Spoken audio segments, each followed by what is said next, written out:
First of all, I'm really greatly honored, and I very much appreciate American Enterprise Institute for inviting us for sharing thoughts today.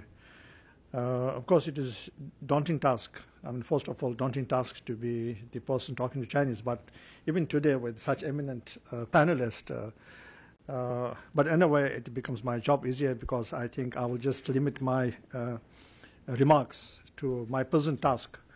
But at the same time, I'm very happy that you chose a very appropriate topic for the discussion.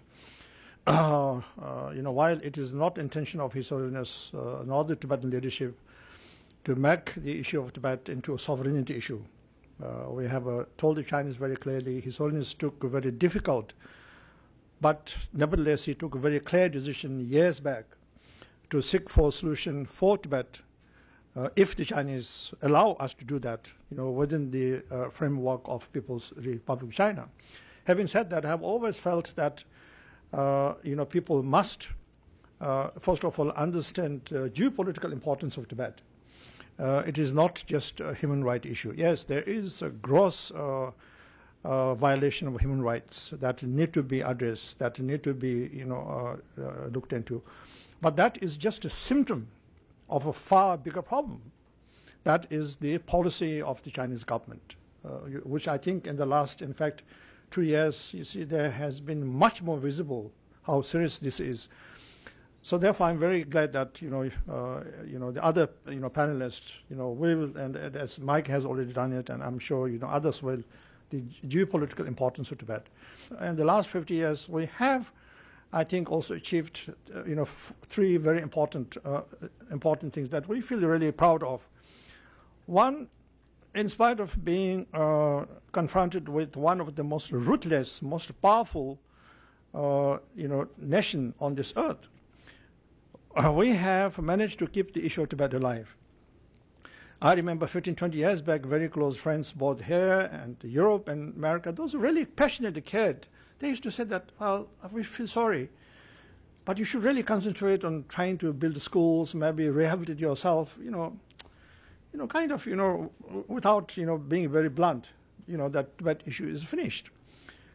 50 years later, today, Tibet issue is not at all finished. In fact, as Mike has mentioned, it is one of the most daunting challenge being faced by one of the most ruthless and most powerful nation, China, today.